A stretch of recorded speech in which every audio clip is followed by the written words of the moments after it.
Israel ने कहा है कि हिजबुल्लाह ने आज 5वीं बार एंटी टैंक मिसाइल से हमला किया है। गाजा पर चल रहे इजराइल की बमबारी के बीच अचानक युद्ध का एपिसेंटर लेबनान की तरफ मुड़ चुका है। अगले 24 घंटे में हालात इतने खतरनाक होने जा रहे हैं कि अमेरिका से लेकर रूस तक इस युद्ध में शामिल हो सकते हैं, क्योंकि हिजबुल्लाह ने अब ऐसे हमले करने शुरू कर दिए हैं जिसका ऑर्डर सीधा तेहरान से आ रहा है।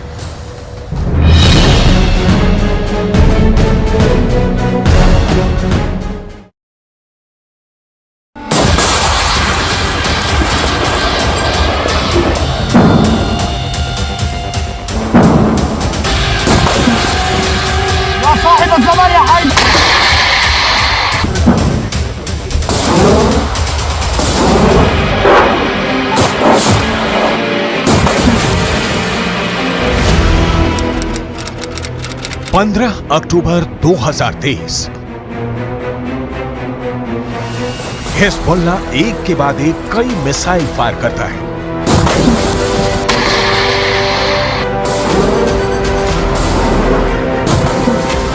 पहला हमला टावर उड़ गया, दूसरा हमला रेडार तबाह हो गया,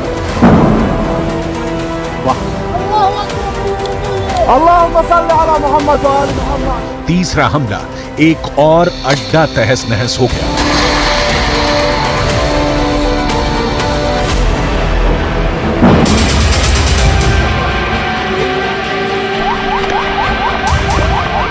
ये जगह है लेबनान और इजराइल के बॉर्डर पर शीबा फार्म्स का इलाका। दुनिया के सबसे खतरनाक बॉर्डर्स में से एक।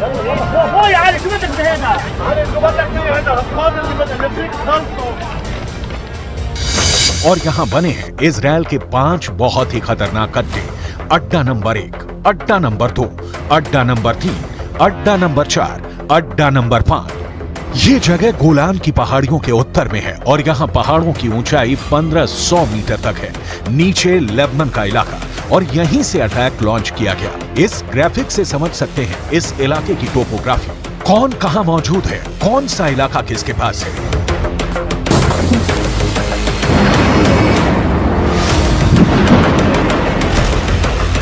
अब यहां क्या हुआ बहुत गौर से देखिएगा। यहां लेबनान के इलाके में हिजबुल्लाह का पूरा कंट्रोल है और उसने निकाली 3 बहुत ही खतरनाक एंटी टैंक मिसाइल और मल्टी बैरल रॉकेट लॉन्चर। ये मिसाइल ईरान से सप्लाई की जाती रही है और ऐसी मिसाइलों का हिजबुल्लाह के पास बहुत बड़ा जखीरा है।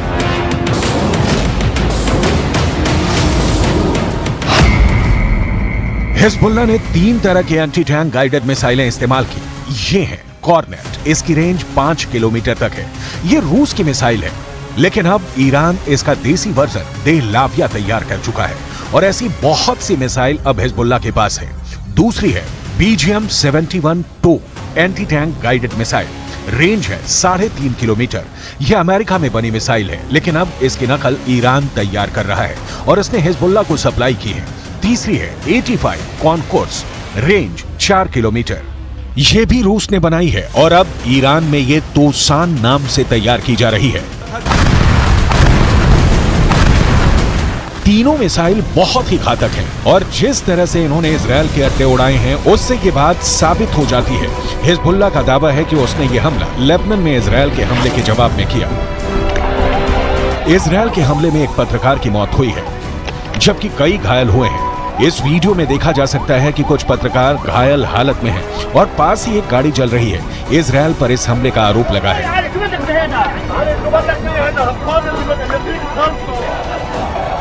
अब लेबनान में इस मर्डर को लेकर इजराइल को लेकर बहुत गुस्सा फैल चुका है। इजराइल के खिलाफ बेरूत में लगातार प्रदर्शन हो रहे हैं। इसी को देखते हुए अब हिजबुल्लाह ने क्या किया है वो बहुत गौर से देखिएगा।